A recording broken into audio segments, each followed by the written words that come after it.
And well, hello. It's sorry for the lighting. It's Todd in the garden. My weekly update. In the spring, I really should do every other week. I know not much, a whole lot changes because it's cooler and things will grow. Uh, that much in the spring with the cooler temperatures, but too late now, right? All right, so let's get started. All right. Well, here in this corner, we have some dianthus that I got from Burpee a couple years ago. Kind of neglected them, forgot about them. The one up top of here, on top of the yard here, I just completely died. These are some daffodils I dug up from a neighbor who was moving, and she said I could have them, so I dug them up. I know now's not the ideal time; it's actually the worst time. They were just kind of on the way out. They had bloomed and they were fading. But hopefully they'll come back. Save me from having to buy them in the fall. There's that dianthus, and this is some mountain mint. I think my brother, he also gardens, and he gave it to me. I think he said it's sawtooth mountain mint, I think is what he said. And it's coming back pretty well here. Here's an aromatic aster that I had got from him as well. I left it in one of those little green, 4-inch starter pots you get from a nursery or a garden center or whatever, and I left it out all winter.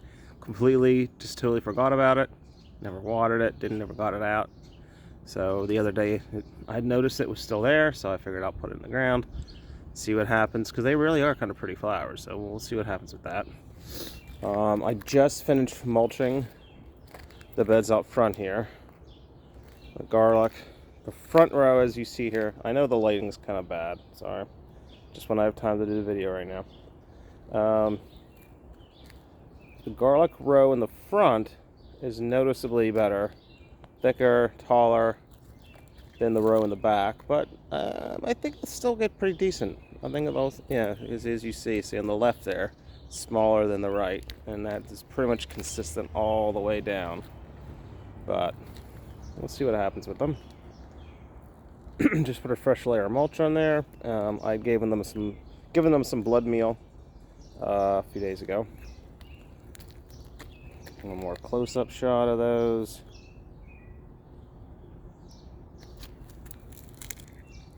All right, and the onions. I got some Burpee. I started from seed inside, and I don't know. I don't know what happened to them. I tried to give them some rabbit manure tea. Maybe I gave it too early. Maybe it was too strong for them, and they just didn't seem like they were very strong. So I kind of gave up them and then just ordered some starts from Burpee. So there. This soil here, this second row, this bed here is a couple years old. Pretty well amended. It's been mulched. It's pretty well. It's pretty good. Well, this first row actually. The second row here, not so much. The second row garlic, that could be why it's smaller, because hasn't been amended as well. I'll do a better job of that. I'll till it up a little bit maybe, even though I'm trying to get away from tilling. Doing more of a deep mulch method, but it needs that first time to get it started, and then every year I'll get a layer of mulch on it, which should help finish the job. But that could also be why they're smaller. But yeah, this hero here, literally I just threw some bagged soil I got from the big box store on top of the lawn here. Didn't really dig it up. Didn't even, I did add some kind of organic right at the bottom, and then threw a couple bags on top. But I don't expect much from these onions, but they're looking better than the ones in the backyard. At least the foliage is. Now, the ground here is not very soft, but who knows? See what happens. The foliage is looking greener now. It's finally starting to warm up, starting to see some growth. So we'll see what happens with the onions there. And there's a random leek that I threw in there as well. That blade of grass kind of looking thing right there. Over here, the green onions are coming up. Evergreen bunching, I think it's Lisbon bunching onions or something like that they're called. And that's pretty much what they all look like. That they're coming up. There we go, getting the focus. I have under my anti-squirrel cage.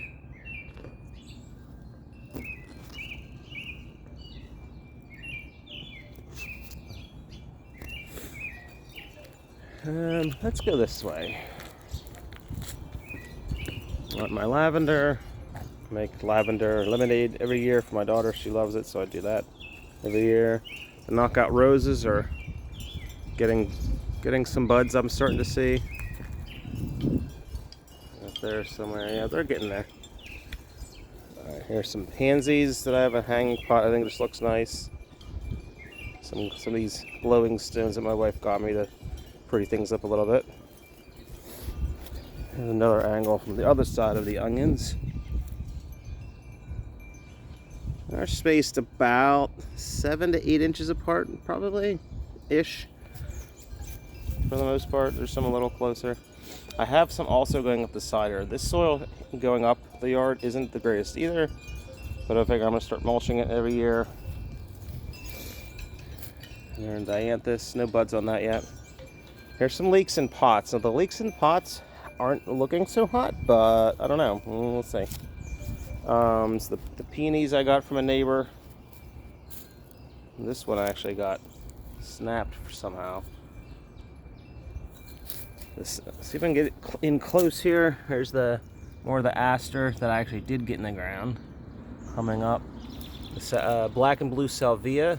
I can't really get close there, but you see some green. They're starting to come up a little bit. Nothing from the sunchokes over here. Not much going on. There's some hyacinths I dug up from the neighbor. They're on their way out. I'm hoping at least the daffodils or some of the hyacinths survive the winter and come back and reestablish, but we'll see. A purple coneflower, as you see, I think it's probably noticeably bigger from the last time. A little bit of bug damage on there, could be, or slug possibly. I don't know if I'm gonna put slug bait down or not. It doesn't look too bad yet. I'd rather avoid doing that. Here's one of the lilies. This one is the one that kept getting knocked over by a squirrel or something every year. And I don't think I've ever seen this one bloom. There's one over there that I have seen, but you see how much thicker this one is. It's supposed to get 5-6 foot, so this should be pretty impressive, I'm hoping. I may put some kind of fencing around it or something or other to protect it for a little while, just so it doesn't get knocked over or chewed or whatever. All right, let's go to the backyard. Up the side here, I am gonna make a new bed here. This is along the side of the house. I don't want to go too far over because to the left there's where we have my hose and our trash cans and all. But I have this space here, totally unamended, pretty hard packed clay. Trying to dig it up, till it up kind of the first time with just a shovel. I'll get my fork, my garden fork, kind of poke around with that a little bit, remove any stones, try to sift through it, remove some stones or anything, see if there are any of those big stones under here. But I don't want to do too much. I'm probably just going to kind of just do that, and then maybe add 1 bag of like potting mix or even just a bag garden soil into it, just maybe a bag or 2, and that's it. And then just throw something in there, won't mind it, like sunchokes. I believe should do okay. It's not the greatest sun. It's only going to get a few hours of morning sun, but I think sunchokes should produce something, even if just for seed stock. Yeah, I don't know. I'll put something in here, or maybe a perennial garden, like something to shade. Like I remember I had got a stilby. Is that how you say it? A few years ago, and that's before I really got into permanent gardening. Like maybe it was probably like 10-15 years ago, and I did like them. I just didn't take care of them, and they died. But I don't know. I'll put something here. If I have this space here, I'm trying to expand and figure well the squirrel issues I have. They tend to dig up things, and then I figure the more I have, the more they can ruin, but also the more chance that I have something left over that they haven't ruined. But I've kind of started digging up a little bit, but I don't want to too much and throw my back out, so I'm just doing a little at a time, and maybe I can get a friend to help me dig it up a little bit, just so it's tilled up and worked up a little bit. And of course then it'll get mulched, which should help. All right, let's go to the backyard. I love my sign. All right, here's my trash can of shredded leaves. The other day I had major squirrel damage. They basically tore up this entire bed. So I had to kind of salvage and hopefully save the onions. I don't know. I mean, they're not looking the greatest, I don't think. I'm not sure why. They're a little floppy. Some of the stems are folded over and see, like this one, right? This one right here, it's kind of just sideways. I don't know what's folded over like that. I don't know why. That one's looking really weak. That one's looking pretty decent. I think that one's looking okay. See, all these things are anti-squirrel measures. I need to figure out something better, but let's see. Oh, here's some pansies I just threw in an old coffee pot I saved. I figured use it as a little planter. And the lakes, the ones back here, they're looking decent, I guess. I really should take off the cover so you can see it, but it's it's too much work. As you see, there's not much to see it. They're still kind of thin, blades of grass kind of still. But I mean, they're not dying, so that's something, right? They're not dead. They're still around. So I'm not sure what they should look. They've been in the ground for a couple weeks now, but it has been cooler, you know. 50s, 40s, even getting into the 30s, high 30s overnight last couple of days. So it's not like it's been warm. Was expecting a lot of growth, but it's just because the first time growing them, I don't know what to expect. So I was hoping to see something so I could get some confidence that they're going to do okay. Here's a backyard garlic patch.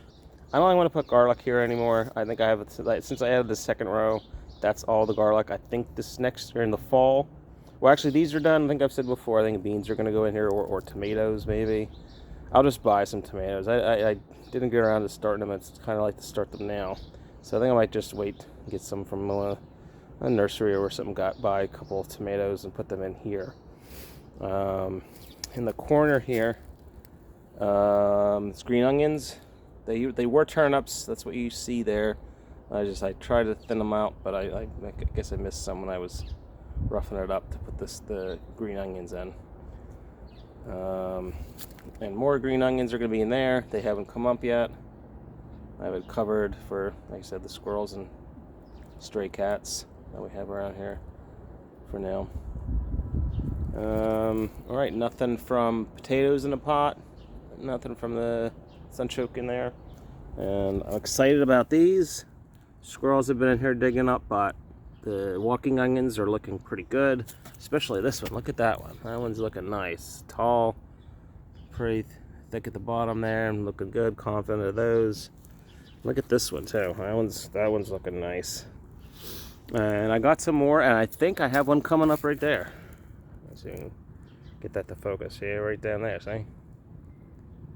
So I got some more up. Looks like they dug. I don't know how these keep coming up. Let me see. I just see right here. I planted this again. Now it's here. It is dug up again. See that? Like, I don't even know where the other ones are now, so I might plant. Yeah, I don't even know if that one's alive. There was no signs of life on that one at all. I don't know. It's not focusing here.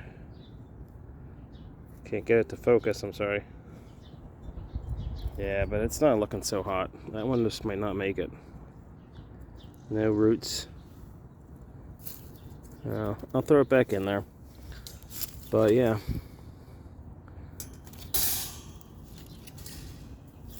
And there's some pansies I have left that I started myself from inside. I can't remember what the name was, but some pansies. Swiss Giant or something? I can't even remember. But yeah, I gotta get these. I don't know why some of the foliage is getting dark like that. Is that normal? I have no idea. And I guess that's about it. Nothing from the potato bed yet. I'm probably within a week or two, I'm hoping. Now that it's been warmer, I imagine within a week I'll start seeing something in here. Sweet potatoes should come in a couple weeks. They're going in here, and of course there's a pile of leaves I have to shred and throw on the flower bed up front here, where the peonies and the hyacinths and the roses and stuff all are. But I have to shred those one of these days. But I have them over here because nothing's going in this whole side until end of May, right when I put the edamame in here. I'm probably gonna dig and bury some of this. I'm hoping maybe to bury all this stuff here, or not all of it, but especially the sunchoke stalks. bury those over where I sit on the side of the house. Kind of like a hugel culture kind of idea. Just take out some of the soil and then throw that stuff in there, mash it down with the shovel, break it up, and then put the soil back in. But yeah, all right, I guess that's it for now. And I'll see you in a week, and hopefully we'll have some exciting growth on some things. All right, goodbye.